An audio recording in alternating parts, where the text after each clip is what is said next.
The grim reality of a stormtrooper is something the Empire never wants you to see. Behind this white mask, I have watched villages burn on 100 worlds, all in the name of order. The first time I killed for the Empire, my victim fell in perfect alignment with the horizon line. It was precise, orderly, as they told us it should be. We march in perfect formation across the galaxy, our armor hiding not just our faces, but our humanity. The recruiters found me when I was 9 years old, in a refugee camp on Dantooine, rain patting against canvas, the smell of wet soil and disinfectant. A man with a clipboard promising I would never be alone again. He was right. I am never alone. There is always the squad, always the Empire. But what happens when a stormtrooper's helmet cracks, and for the first time in years, he sees the galaxy through his own eyes? The first time I killed for the Empire, I watched my victim fall in perfect alignment with the horizon line. It was precise, orderly, as it should be. I am CT-4219. The others call me Dask. Not to my face, of course, not anymore. Names belong to people, and we stopped being people long before we first donned the armor. The white shell that makes us identical, interchangeable, expendable. It was the greatest gift the Empire ever gave us, to be part of something larger, something eternal. They found me when I was 9, a refugee camp on Dantooine. My family dead from an illness that swept through the makeshift shelters. I remember rain patting against the canvas roof, the smell of wet soil and disinfectant, a recruitment officer with a clipboard. His boots, polished to a mirror, shined despite the mud. He told me the Empire would be my new family, that I would never be alone again. He was right. I am never alone. There is always the squad, always the armor, always the mission, always the Empire. The training begins immediately. Before you are issued a weapon, you are issued a routine. Wake at 0430, physical conditioning, until 0600. Meal, tactical drills, marksmanship, imperial history, loyalty lessons. Sleep at 2200. Repeat. The instructors never raise their voices. They never need to. Failure is met with collective punishment. Your squad suffers for your weakness. You learn quickly to suppress individuality, to function as a unit. The cadets who resist disappear at night. We hear rumors they are sent to conditioning centers, special facilities where loyalty is installed rather than taught. Nobody speaks of them again. We learn not to ask questions. My first deployment was to Sullust, mining colony, insurgent activity. Our mission parameters were simple: secure the facility, identify dissidents, make examples. I remember walking down the main street of the settlement, steam rising from vents in the ground, the hissing of pressure valves, civilians watching from doorways with hollow eyes. They knew why we had come. The squad leader received coordinates from command, a residential complex, suspected rebel safe house. We moved in standard formation. I was positioned at the rear, sweeping for flanking attacks. The door to the complex opened before we could breach it. An old Sullustan, trembling hands raised above his head, speaking rapidly in his native tongue. I could not understand the words. Only the fear. The squad leader shot him in the chest. Clean. Efficient. We stepped over the body and proceeded inside. There were 14 occupants, 3 identified as known rebel sympathizers. The rest were family members, associates. Our orders did not distinguish. We were instructed to leave no witnesses, no loose ends. The Empire demands thoroughness. I remember the weight of my blaster, the texture of the grip through my gloves, the sound it made when fired in an enclosed space, different from the training simulations, louder, more final. Afterward, we reported mission success. The squad leader commended my performance, said I showed promise. I felt nothing. The helmet filters out weakness. The armor absorbs doubt. That night, I slept without dreams for the first time since joining the Empire. It was peaceful, complete. This is how it begins, how they make a stormtrooper. Not with cruelty, but with routine. Not with hatred, but with procedure. The Empire does not need you to believe, it only needs you to obey. And I have been obedient. For 8 years, I have marched beneath the Imperial banner. I have secured settlements, neutralized threats, maintained order. The missions blur together like stars stretching into hyperspace. Different planets, different targets, same purpose. Until Lothal, I should have died there with the others. Sometimes I think it would have been better if I had. The mission briefing described it as a standard patrol, show of force in the Eastern Agricultural Zone. Intelligence reported minimal resistance. The area had been pacified months earlier. We were told to expect a compliant population, grateful for Imperial protection. Intelligence was wrong. Our transport landed at dawn. 6 squads, 30 troopers.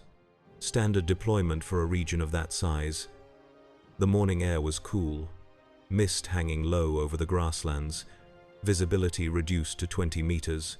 Optimal conditions for an ambush. They hit us 3 minutes after disembarking. Coordinated attack, multiple positions. The first blast took out our commanding officer, the second disabled the transport. We established a defensive perimeter, returned fire, called for reinforcements, standard protocol. Then the second wave hit. They had burrowed beneath the landing zone, explosives planted days earlier. The ground erupted beneath our feet. Squad 3 and 4 were completely lost. The survivors consolidated around the damaged transport. We would hold position until reinforcements arrived. We were stormtroopers. Retreat was not an option. The rebels pressed their advantage, closed distance under cover of smoke grenades. Fighting became close quarters. Chaotic. This was not how we were trained to engage. We operate best as a coordinated unit, with clear sight lines, defined objectives. The rebels fought as individuals, unpredictable, savage. My squad was positioned on the eastern flank, 4 of us remaining. The squad leader ordered us to secure a nearby ridge, elevated position, better vantage point. We moved in formation despite the chaos, despite the screams of our fellow troopers. Discipline is what separates us from them. We never reached the ridge. They were waiting for us. A rebel with a slug thrower. Ancient weapon. Imprecise. Loud. The shot struck my helmet, cracked the visor. I was thrown backward. Systems failed. Audio cut out. Environmental controls offline. Through the fractured eyepiece, I saw the squad leader fall. Multiple impacts to the chest plate. I should have moved to assist, should have returned fire, should have fulfilled my duty. Instead, I lay motionless, played dead among the actual dead, a survival instinct I thought had been trained out of me. The shame of it burns hotter than any blaster wound. The battle continued around me. Through the damaged helmet, sounds were muffled, distant. I could smell the grasslands now, soil and dew and smoke. I could taste blood in my mouth, my own. I had bitten my tongue during the fall. I do not know how long I lay there. Reinforcements eventually arrived. Aerial bombardment, TIE fighters screaming overhead, the rebels scattered. Victory achieved through overwhelming force. The Empire always wins. Eventually, recovery teams moved through the battlefield, identifying survivors, collecting the dead. Standard procedure is to prioritize officers, retrieve tactical data, secure sensitive equipment. Regular troopers are processed last, another efficiency of the system. I waited until nightfall, until the recovery teams moved to the western sector. Then I removed my damaged helmet. The air of Lothal filled my lungs, unfiltered, raw. I saw stars with my own eyes for the first time in years. Not through the red-tinted visor. They seemed brighter somehow, colder. I should have reported to the recovery team, submitted for medical evaluation and debriefing. Instead, I crawled away from the landing zone. into the tall grass, away from the Empire, away from everything I had known for 8 years. The rational part of my mind screamed warnings. Desertion is treason, treason is punishable by execution, no excuses, no exceptions. But another part, a part I thought had been scrubbed clean during training, whispered something else. Run. Hide. Live. For the first time since I was a child, I listened to that voice. I moved through the grasslands for hours, discarding pieces of armor as I went. It was too conspicuous, too heavy, too much a part of what I was trying to escape. By dawn, I had retained only the chest plate and arm guards. Basic protection. The rest lay scattered behind me, a trail of white breadcrumbs leading back to the Empire. The sun rose over Lothal, different from the artificial lighting cycles in the barracks. In the transports, in the Imperial facilities where I had spent most of my adult life, this light touched everything differently, made the world seem more solid, more real. I found a stream and drank deeply, splashed water on my face, saw my reflection for the first time in years, pale skin, hollow eyes, a face I barely recognized, the face of a stranger who had done terrible things in the name of order, in the name of peace. That was 3 days ago. Now I sit in the shadow of an abandoned moisture collector, watching Imperial transports comb the grasslands. Methodical search patterns. They are looking for survivors, for bodies to count, for rebels to interrogate, and perhaps for one missing Stormtrooper who failed to report for extraction. I have no illusions about what happens next. The Empire does not forgive, does not forget. There is no place in the galaxy beyond their reach, no scenario where a deserter simply feeling disappears into obscurity. It is only a matter of time, yet I remain here, watching, waiting. For what, I cannot say. Perhaps for the inevitable, perhaps for something else. Something I have no name for. The sun is setting now. The temperature drops rapidly on Lothal after dark. Without the environmental controls of my armor, I feel the cold acutely. Another sensation I had forgotten. Another reminder of what it means to be human. The distant whine of TIE fighters echoes across the plain. They fly in pairs. Always in pairs. One of the first lessons of Imperial tactical doctrine. No one operates alone. No one survives alone. I wonder if that is true. I guess I will find out. Night falls on Lothal. I close my eyes but do not sleep. In the darkness, I see faces. The old Sullustan with his hands raised. The families on Ryloth, the miners on Kessel, all of them looking at me through my helmet, through the anonymous mask of the Empire, not seeing a person, seeing only the armor, the symbol. I wonder if that is all I am now, if there is anything left of the boy from Dantooine, or if he died years ago, replaced by CT-4219.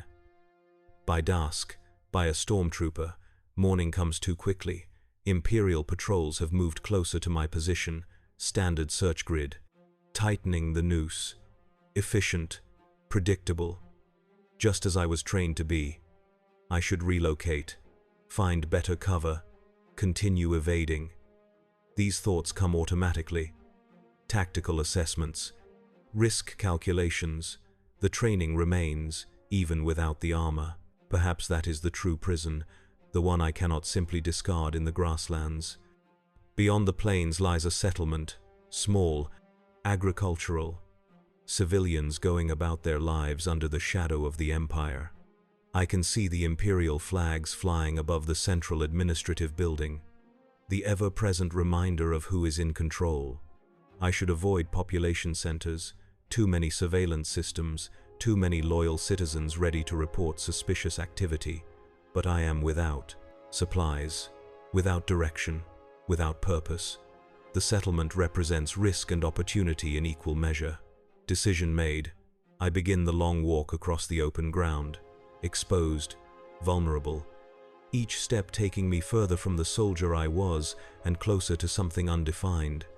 The sun beats down from a cloudless sky, Sweat trickles down my back, another sensation the armor would have regulated. Another discomfort of freedom. As I approach the outskirts of the settlement, I rehearse my cover story. Trader from the southern regions, transport damaged in the recent rebel attack, seeking passage off-world. Simple, plausible, forgettable. The Empire trains us to lie effectively, to blend in when necessary, to infiltrate, to observe. Skills meant for the service of the Emperor now turn to my own survival. The settlement is smaller than it appeared from a distance. One main street, a handful of buildings, a communal water source in the central square. Civilians move with the careful deliberation of people who know they are being watched. Heads down, conversations muted, the invisible weight of Imperial occupation. No stormtroopers visible on patrol. Not in a settlement this size, likely a small garrison, 2 to 4 troopers, a single officer, minimal presence, maximum control. The Empire rules through efficiency. I keep to the edges of the street. Head lowered. Body language submissive. Non-threatening. A forgettable traveler passing through. I can feel eyes tracking my movement. Assessing, suspicious of any outsider. Under Imperial rule, strangers represent potential danger, potential scrutiny from above. The cantina is exactly where such establishments always are. At the center of the settlement, where community happens, where information flows, where the Empire listens, I enter with caution. The interior is dim after the brightness outside, the air thick with the smell of fermented grain and unwashed bodies. A dozen patrons scattered at tables, conversations pause momentarily at my entrance, then resume at a lower volume. I take a seat at the bar, order a drink with the last of the credits I found in my utility belt. The bartender, a weathered human female with suspicious eyes, pours without comment. The liquid burns my throat. Actual alcohol. Not the synthetic substitutes allowed in Imperial barracks during designated recreation periods. 2 men at a corner table watch me with particular interest. Locals, based on their attire, farmers or mechanics. Not Imperial informants. They lack the nervous eagerness, the furtive glances toward authority figures. Different kind of attention, perhaps opportunity. I sip my drink and listen to the ambient conversation. Harvest projections. Imperial quotas raised again. Transport restrictions tightened after the rebel attack. Standard concerns of an occupied world. The vocabulary of subjugation disguised as administration. A public view screen mounted above the bar plays Imperial news broadcasts. Mandatory programming. The attack on the patrol described as a cowardly act of terrorism. Civilian casualties reported, though there were none. A statement from the regional governor promising swift justice, increased security measures. The same story told across 1,000 worlds. The justification for the tightening grip. The bartender refills my glass without being asked, leans in close. You were out there, weren't you? My hand tightens around the glass. Fight or flight response. Imperial conditioning triggering at the potential exposure. I force my fingers to relax, my expression to remain neutral. What makes you say that? She gestures vaguely toward my appearance. The sunburn, the way you move. You are not a farmer or trader, military training shows. I consider denying it, consider leaving immediately. Instead, I take another drink. The alcohol dulls the edge of my paranoia, another reason such substances are tightly controlled in Imperial service. I was passing through, wrong place, wrong time. She nods as if this confirms something, wipes the counter with a stained cloth. Many feel that way about the Empire being here at all. Dangerous talk, the kind that gets reported, that results in midnight arrests and empty homes the next day. I should disengage, distance myself from potential sedition. Instead, I find myself asking a question. Does anyone do more than feel? Her eyes narrow, assessing my intent, my loyalty. In her position, I would assume I was an Imperial provocateur, testing the waters, seeking to expose rebel sympathizers. Depends who is asking. The correct response is to abandon this line of conversation, to finish my drink and leave, to continue running until the Empire finds me. Instead, I hear myself speaking words that amount to treason. Someone who has seen the Empire from the inside, someone who can't unsee it. Understanding dawns in her eyes. She has heard this confession before, from others like me, deserters, defectors, the disillusioned who glimpsed the machinery behind the propaganda. Finish your drink. Go out the back door. Third building on the right. Knock 4 times. Tell them Mira sent you. I should not trust her. Trust is a vulnerability. The Empire teaches this from the first day of training. Yet I find myself nodding, finishing the burning liquid in a single swallow, moving toward the rear exit with the practiced casualness of someone not fleeing. The alley behind the cantina is narrow, shadowed. Smells of refuse and fuel. I count buildings. 1, 2, 3. A nondescript structure. Could be storage. Could be residence. Could be a trap. 4 knocks on the metal door. The sound echoes in the quiet alley. Seconds stretch into eternity. Imperial training screams warnings in my mind. Tactical disadvantage, unsecured position, no extraction plan. The door slides open. An elderly man with a cybernetic eye. The implant outdated, pre-Empire technology. He says nothing, simply steps aside, allowing me to enter. The interior is sparse, functional. A common room with mismatched furniture. A communications station partially disassembled, components spread across a table, the walls reinforced, soundproofed, the windows covered. This is no ordinary dwelling. 3 other occupants, a Twi'lek female cleaning a blaster with practiced precision, a young human male monitoring a scanner, the 2 men from the cantina, having somehow arrived before me, all watch with varying degrees of suspicion. The door closes behind me. The old man speaks first. Mira says you have seen the inside. Not a question, a statement requiring confirmation. I notice his hand resting near a concealed weapon. The others equally prepared for violence. These are not simple discontents. These are organized resistance. I was a Stormtrooper, patrol unit on the Eastern Plain. There was an attack. Tension ripples through the room. Hands move closer to weapons. The young human at the scanner half rises from his seat. The old man raises a hand, stilling the others. Yet you do not wear the armor now. I left it behind. Left everything behind. Why? The simplest question, the most complicated answer. My helmet was damaged in the attack. I saw clearly for the first time what we were doing, what I was part of.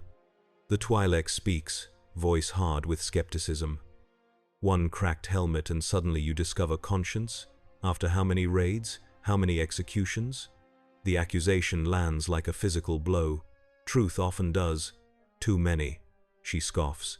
Sets down the blaster components with deliberate control. And we should what? Welcome you? Trust you? A Stormtrooper with regrets is still a Stormtrooper. She is right. Trust must be earned. In her position, I would recommend immediate execution of a potential Imperial infiltrator. Clean, efficient, the Empire's lessons applied against it. The old man studies me with his mismatched eyes. One biological, one mechanical, both seeing too much. What do you want from us? Another simple question with no simple answer. What do I want? Escape? Absolution? Neither seems possible. I don't know.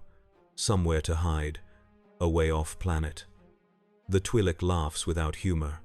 A deserter with no plan. How did you survive Imperial training? Again, she is right. I am operating without protocols, without structure. The foundational elements of Imperial service stripped away, leaving only instinct and desperation. The old man makes a decision, gestures to a chair. Sit, we will talk, then we decide. I sit. The others maintain their positions, ready to eliminate a threat if necessary. I have become the outsider, the potential enemy. The tables turned in ways I never imagined during my service to the Empire. The questioning begins, methodical, thorough. Where was I stationed before Lothal? What units served alongside mine? Command structure, security protocols, access codes. I answer truthfully where I can. Where information would not lead to immediate harm for others. Some habits remain, even in desertion. Hours pass, the room grows darker as Lothal's sun sets. No one moves to activate lighting. The shadows provide anonymity, security. The resistance operates in darkness, both literal and figurative. Finally, the old man leans back, exchanges glances with the others. Some unspoken communication passes between them. Assessment, decision. You will stay here tonight.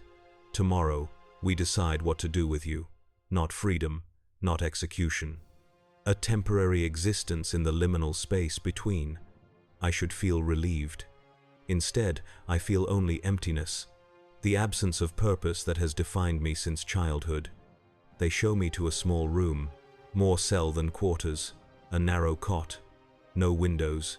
The door lacks interior controls. I am a prisoner now, a different kind than the Empire made me, but a prisoner nonetheless. Sleep eludes me. In the darkness, I hear movements throughout the building, hushed conversations, preparations. The resistance never truly rests, cannot afford to in a galaxy dominated by the Empire. I think about my squad, about the other troopers who fell on the Eastern Plain. Are they mourned by anyone? Remembered as individuals rather than interchangeable parts of the Imperial war machine? Or are they simply statistics now, acceptable losses in the cause of order? I wonder if anyone searches for CT-4219 specifically, if my absence has been noted as anything more than a numerical discrepancy. I doubt it. The Empire values efficiency above all. Replacing a Stormtrooper is simpler than recovering one, especially one who might be compromised.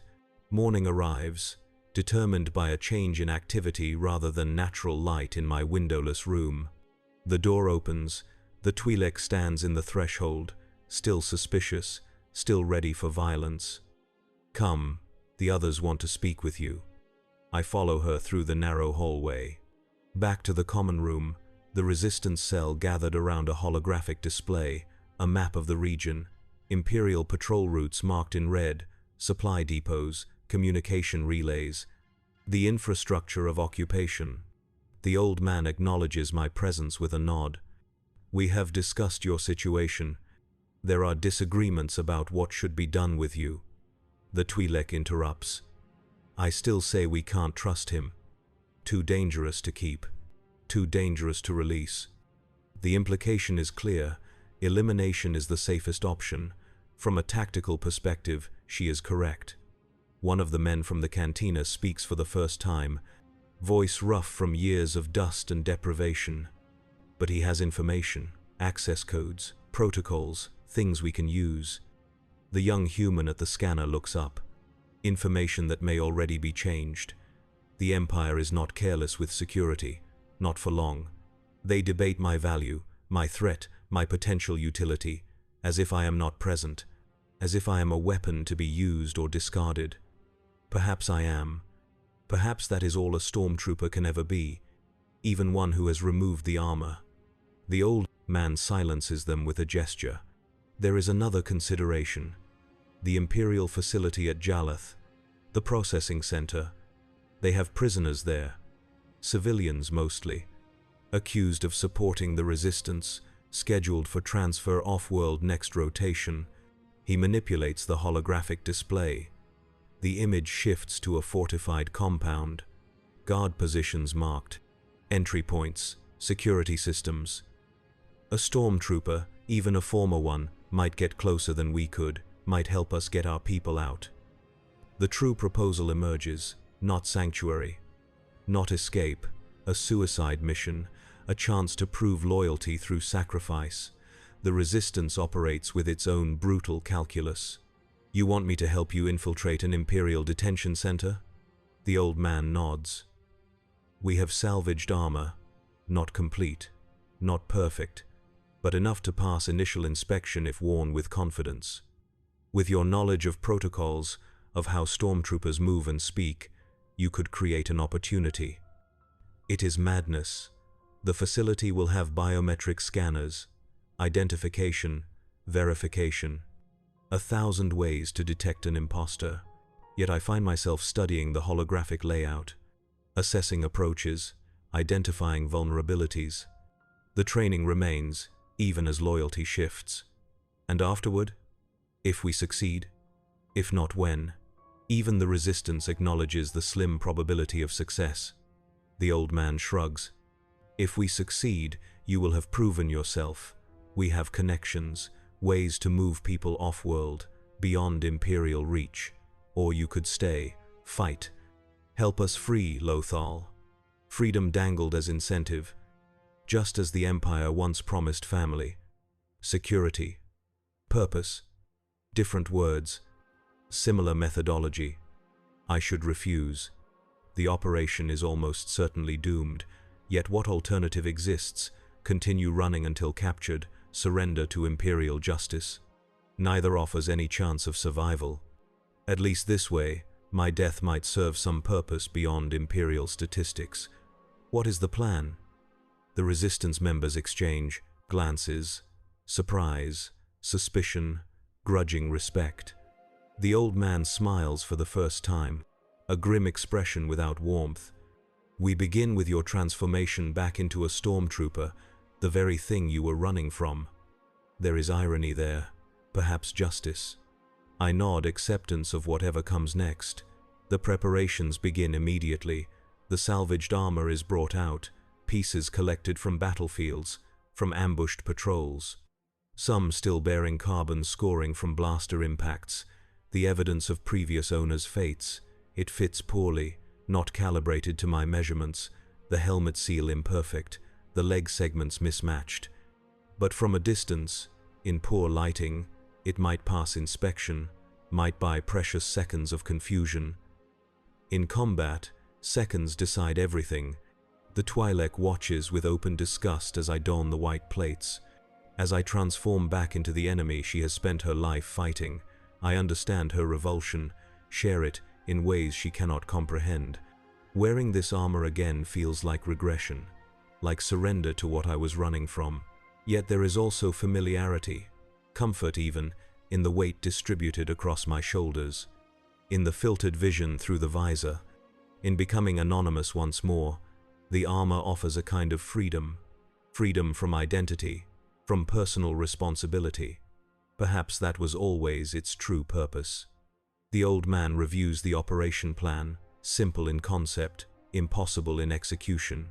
I will approach the facility perimeter during shift change, present myself as a survivor from the Eastern Plain ambush, disoriented, reporting for duty after days of evading rebel forces. Once inside, I will create a distraction, disable specific security systems, open a path for the resistance fighters to enter, to free their people. So many points of potential failure, so many assumptions about Imperial procedure, about my own ability to lie convincingly to those trained alongside me. Yet no one voices the obvious concerns. The plan proceeds because there is no better alternative, because hope, however irrational, is the currency of rebellion. Final preparations continue through the day, weapons checked, communications tested, timing coordinated. I rehearse Imperial protocols, access codes, the precise language of Stormtrooper communications, details that might convince gate guards to forego standard verification procedures, at least long enough for the plan to unfold. Night falls on Lothal. The Resistance members gather one last time. No inspirational speeches, no declarations of noble purpose. They are beyond such luxuries. There are handshakes, nods of acknowledgement, the silent communication of those who do not expect to see each other again. The Twi'lek approaches as I adjust the salvaged armor, her hostility diminished but not gone. If you betray us, I will find you, no matter where you run. Not a threat, a promise. I believe her. I was a Stormtrooper. We rarely get the luxury of running far. Something like understanding passes between us. Different paths leading to the same desperate position. Different reasons to hate the Empire. The old man gives the signal. Operation commences.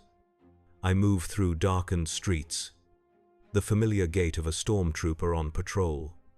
Back straight. Movements precise. Deliberate. The muscle memory remains even after days of desertion. The Empire builds well, builds to last. The detention facility looms ahead, floodlights illuminating the perimeter, watchtowers, motion sensors. The full apparatus of Imperial control.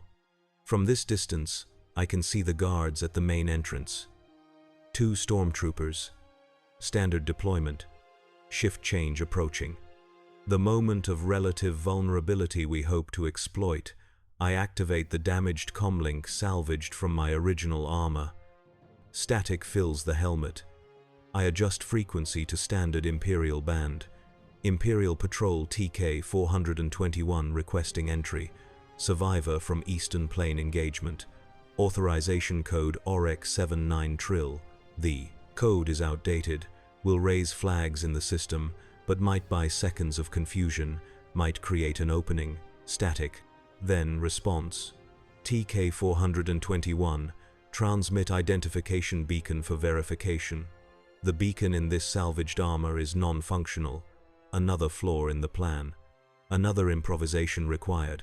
Negative command. Equipment damaged during engagement. Requesting manual verification and medical assistance. More static. Consultation occurring beyond my hearing. Procedure dictates security, takes precedence over potential recovery of personnel. But procedure is sometimes overridden by human judgment, by the instinct to help a fellow soldier, the one vulnerability in Imperial conditioning, the one we exploit now. Approach main gate for visual confirmation. Maintain open communication. First hurdle cleared. I move toward the illuminated entrance, each step measured, confident despite the fear churning beneath the armor. I have walked this walk 1,000 times, on 1,000 worlds. The perfect simulation of a stormtrooper because, until days ago, that is exactly what I was. The guards track my approach, blasters at ready position, not aiming at me but prepared. Following procedure, as they should. 20 meters, close enough to see the Imperial insignia on the gate. The security cameras tracking movement. The automated defense systems ready to activate at the first sign of threat. 10 meters. Details become clear. The scorch marks on the gatehouse from previous resistance attacks. The reinforced barriers installed in response. The Empire learns from each engagement, adapts, improves. 5 meters. The guards step forward, one maintaining position, weapon ready. The other approaching to conduct verification. Standard procedure for unknown personnel. Identify yourself, trooper. The moment of truth. I straighten to attention. Perfect Imperial posture. CT-4219. Patrol Unit 6. Survivor from Eastern Plain engagement. Reporting for duty and medical evaluation. The guard studies me. The mismatched armor. The battle damage, both real and manufactured for this deception. His suspicion visible even through the expressionless helmet. Remove your helmet for facial verification. The request is procedure, necessary. And the fatal flaw in our plan. Once my face is scanned, the system will immediately flag me as a deserter, as a traitor. The operation will end before it begins. Decision point, comply and fail. Refuse and raise immediate alarm. Neither option leads to success. A third path is required, the path of maximum chaos, of improvisation beyond the plan. I reach for my helmet as if to comply, then pivot sharply, drive armored elbow into the guard's throat, not lethal, not immediately, but disabling, creating confusion, creating opportunity. The second guard reacts, raises blaster. I am already moving, crossing distance, inside his firing arc before he can adjust. The resistance fighters will be monitoring, will see the engagement begin prematurely, will adjust their approach. If they are good, they will adapt. If not, we all die here. Alarms blare across the facility. Red emergency lighting bathes the entrance. I grapple with the second guard. We fall together. Armored bodies clattering against permacrete. His training mirrors mine, identical techniques taught by identical instructors. A fight against my own shadow, I gain advantage. Pin his weapon arm. Strike helmet with repeated blows. The impact judders up my arm. Pain registered and ignored. Imperial conditioning useful even in betrayal. The guard goes limp, unconscious or stunned. It makes no difference. I retrieve his blaster. Take position at the gate controls. The facility responding to the alarm. Interior doors sealing. Troops mobilizing. The carefully planned infiltration now impossible. Only frontal assault remains. The odds of success diminish to nearly zero. The resistance fighters emerge from concealment. The old man, the Twi'lek, the others whose names I never learned, moving with the urgency of those who know time is against them. That surprise is lost. That death approaches rapidly. I lay down covering fire as they reach the gate, not aiming to kill. Not yet willing to fire on those who, days ago, were my brothers in arms. Targeting equipment instead, communication arrays, surveillance systems, creating blind spots, creating chances. The Twi'lek reaches the control panel, works with practice speed, security codes entered, overrides activated, the product of previous infiltrations, previous sacrifices to obtain Imperial protocols. The main gate shudders, begins to rise, not fully, a malfunction or intentional limitation. Enough space to crawl beneath, not enough for dignity, for retreat if necessary. A one-way journey into the Imperial facility. The resistance fighters drop to their stomachs, slide under the partially raised barrier. I follow, the last to enter, the symbolic point of no return. Inside the detention center now. Inside the heart of what I was running from. Imperial response organizes quickly. Stormtroopers deploying from interior barracks, moving in standard formation, covering approaches, establishing firing positions, exactly as I would have done, as I have done on countless operations. The familiarity is almost comforting, the predictability useful. The old man consults a datapad. Schematic of the facility, outdated but better than nothing. Detention cells in the East Wing, 2 levels down, we move fast. Create confusion, free our people. Extraction at South Loading Dock. No one questions the plan, no time for debate. For consideration of alternatives, we move as one unit. The resistance fighters falling naturally into combat formation. Experience overcoming lack of formal training. Survival teaching what the Empire drills into its soldiers. I take point position. The Stormtrooper armor providing momentary confusion to Imperial defenders.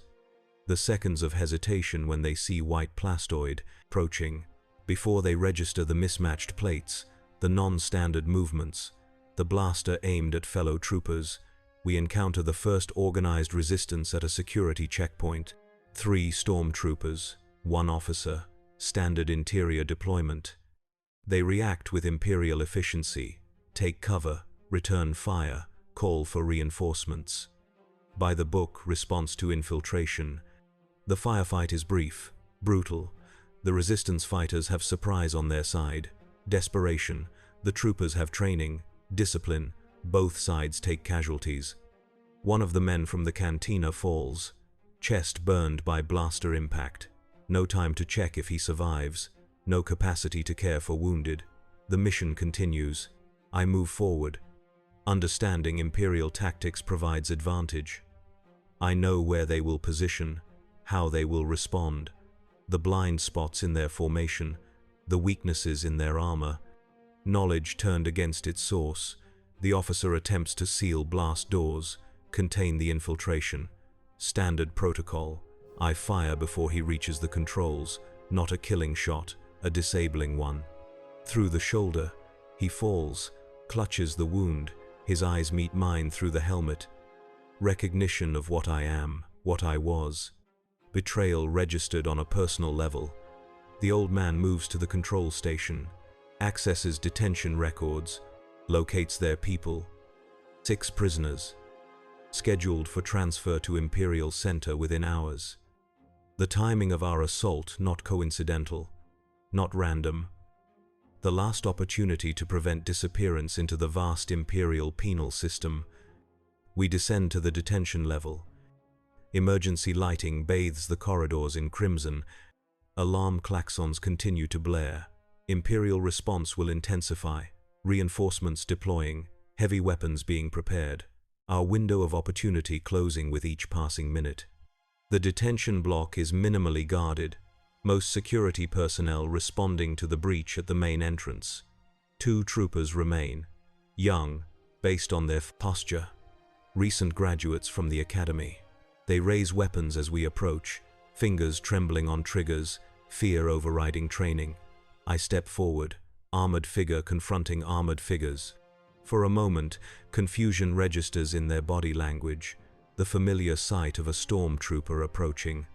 The unfamiliar situation of that trooper leading hostiles. Stand down. Authorization code OREX 79 Trill. The code is obsolete, invalid, but delivered with proper Imperial inflection. The confidence of command, it creates hesitation, creates doubt, the critical pause that determines survival. The Twi'lek does not hesitate, takes advantage of the moment. 2 precise shots, 2 troopers fall. No prisoners at this checkpoint, no mercy for the face of occupation.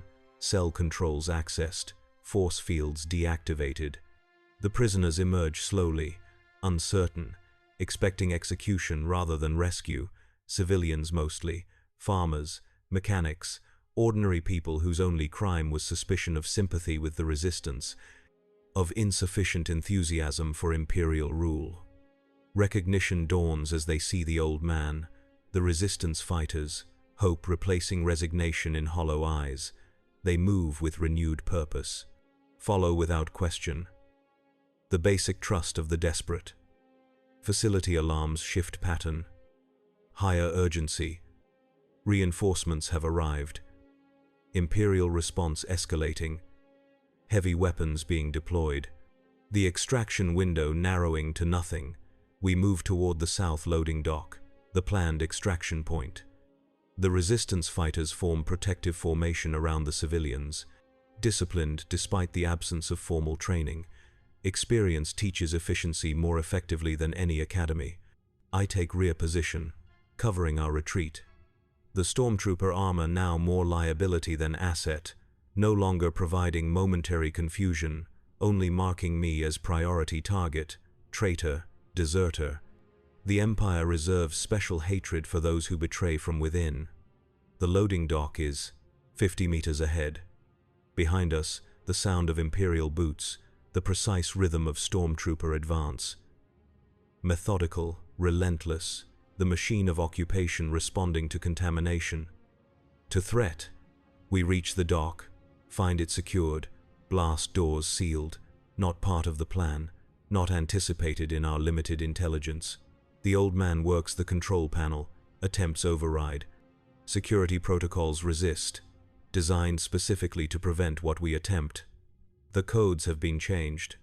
4 words that condemn us, that transform rescue into last stand. The resistance fighters understand immediately. Take defensive positions. Prepare for the inevitable assault.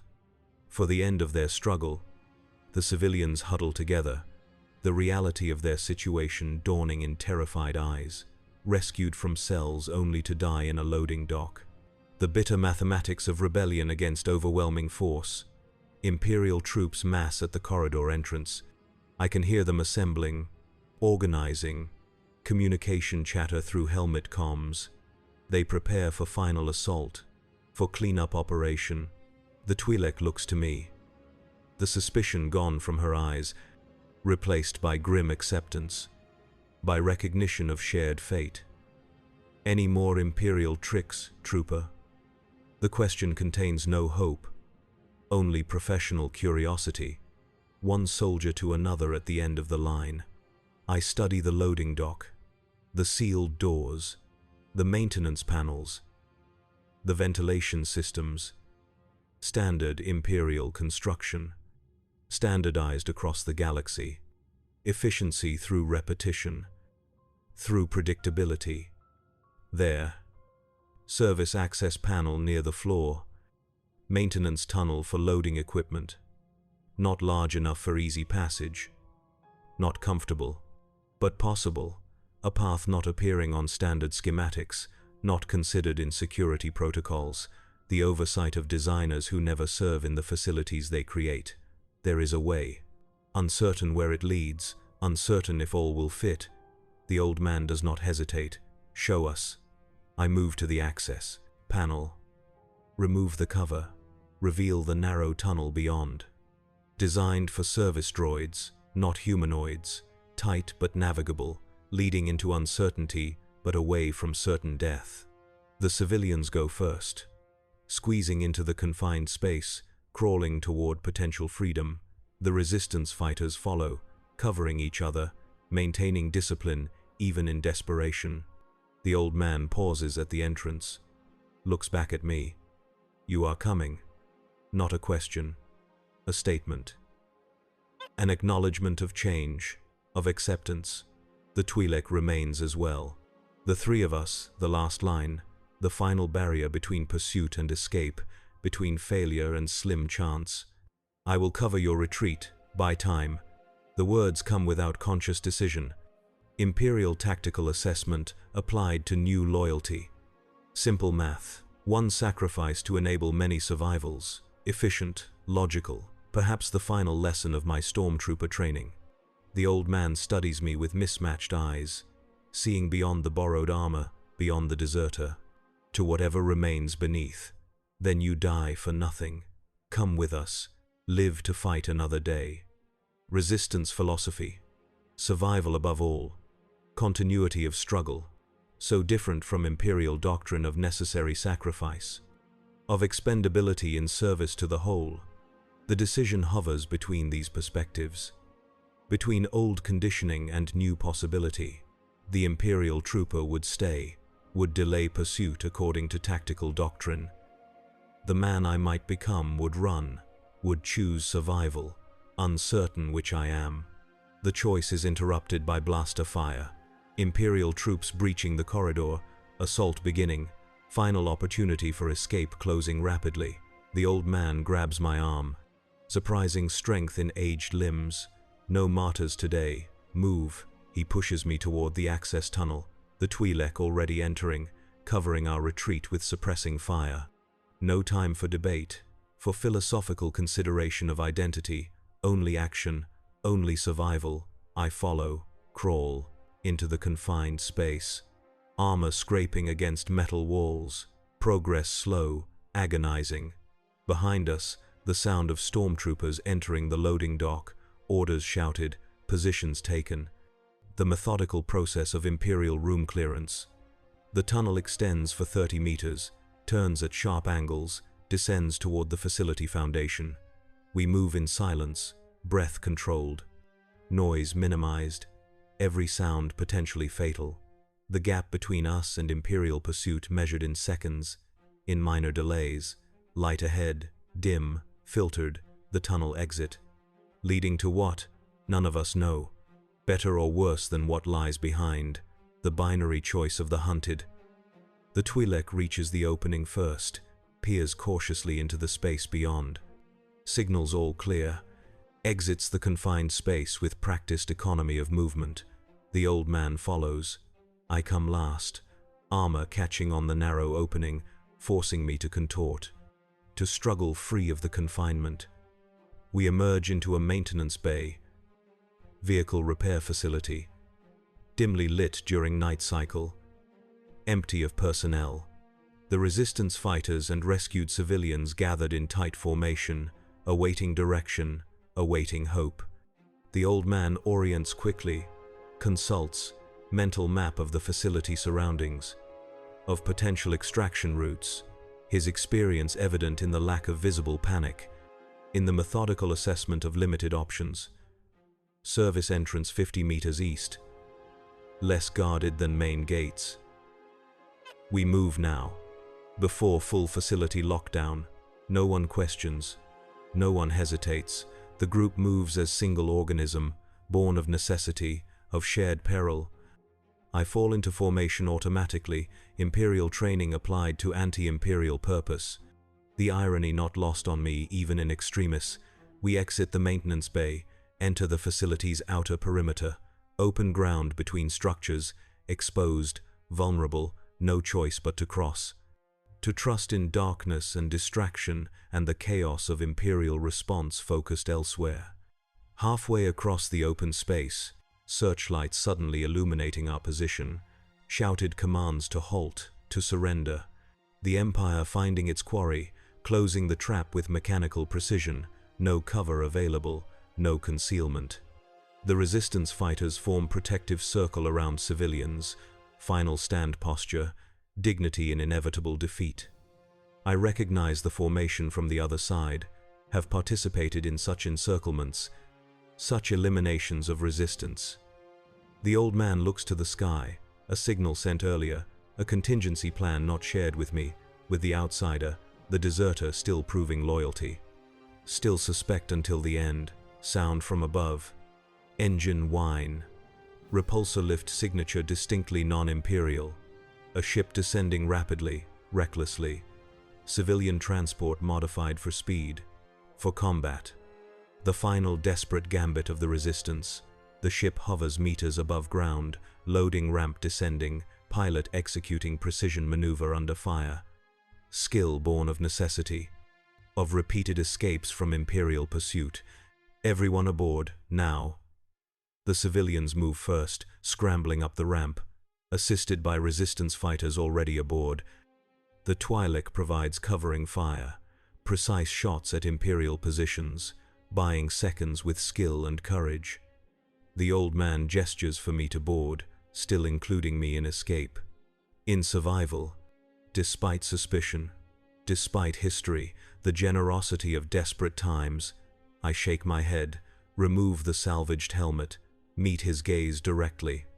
No barriers between, they will track the ship, standard procedure, pursuit craft already launching. He understands immediately. The tactical reality, the necessity of distraction, of continued chaos on the ground to enable escape beyond atmosphere, beyond Imperial reach. You do not need to do this, but I do. For reasons beyond tactical assessment, beyond calculated sacrifice, for something approaching atonement, approaching personhood after years of being a component in a machine. Go. There are others like me. Find them. Others questioning their service, their complicity, the growing dissonance between Imperial propaganda and Imperial reality. The potential fracture lines in the seemingly monolithic occupation. The old man nods once, understanding what I offer, what it costs, what it means. What shall I tell them when I find these others? I consider the question. Consider my journey from loyal stormtrooper to deserter to this final evolution. The words come unbidden, unplanned. Tell them they have a choice. Choice. The thing the Empire removes first. The foundation of personhood, of morality, of possibility beyond conditioned response. The old man clasps my shoulder. Brief acknowledgement, then turns, boards the hovering ship. The Twi'lek is last, gives me a final appraising look, a nod of respect, of acceptance. Then she too is gone, the ramp raising, sealing, the ship ascending rapidly into Lothal's night sky. I turn to face the approaching stormtroopers, my brothers until days ago, my executioners now. The Empire's response to betrayal always the same, always final. I raise the borrowed blaster. Not to fire, not yet, to signal attention, to ensure focus remains on the ground, on me. Every second of distraction a greater distance between pursuit and escape. Through the broken helmet comlink, I hear the Imperial orders, the priority shift from escaping ship to confirmed deserter, to traitor in their midst. The special hatred reserved for those who reject the Empire from within.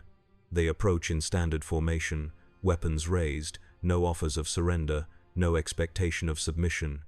Clean termination, the only acceptable outcome for a stormtrooper who removes his armor, who steps outside the collective identity. I consider firing, creating final chaos, taking some with me in last act of defiance, the calculus of spite, of vengeance. But that is not why I remained, not the purpose of my choice. I drop the blaster, remove the remaining pieces of salvaged armor, stand exposed in the searchlights. A man rather than a stormtrooper, individual rather than component. For the first time since childhood, fully visible, fully present. The Imperial troops hesitate, confused by the surrender, by the lack of final resistance. Their training does not prepare them for this scenario. For a deserter who stops running, who faces consequence directly. The officer in command steps forward, blaster aimed at my chest. At center mass, the killing shot taught in Imperial Academy, efficient, certain, merciful by Imperial standards. CT-4219, you are guilty of desertion, of treason against the Empire. The penalty is execution. Do you have any statement before sentence is carried out? The formal question. The procedural courtesy extended even in certainty of guilt, the thin veneer of justice over predetermined outcome. I recognize the ritual from the other side, have witnessed it, participated in it, now experience it as subject rather than agent. I look at the stormtroopers arrayed before me, identical white armor, identical postures, interchangeable parts of the Imperial mechanism. I see myself as I was, as I might have remained, as so many do until death in service or death from obsolescence. What can I say to them? What words might penetrate conditioning, might plant seeds of doubt, of possibility beyond obedience? Perhaps nothing, perhaps everything. My designation is CT-4219. My name is Darth. I was a stormtrooper of the Empire. I am now a man who made a choice.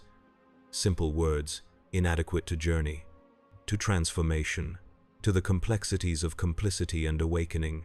Yet the only truth I have to offer, the only legacy possible in final moments. The officer gives the execution order. Blasters raise in unison, perfect coordination. The efficiency of the Empire demonstrated even in killing one of its own. I do not close my eyes, do not turn away. Face the end with the clarity that began with a cracked helmet on a battlefield. With the first true vision after years of filtered perspective, the blasters fire, light and sound, pain brief and absolute, then darkness. But in that darkness, a final awareness, the resistance ship escaping atmosphere, carrying survivors beyond Imperial reach. My choice enabling their freedom, my death serving purpose beyond Imperial statistics. Beyond the anonymity of a stormtrooper designation, in my last moment of consciousness, I am not CT-4219, not a number, not a component. I am Darth, a name, an individual, a man who made a choice. The darkness takes everything. But not that, never that again.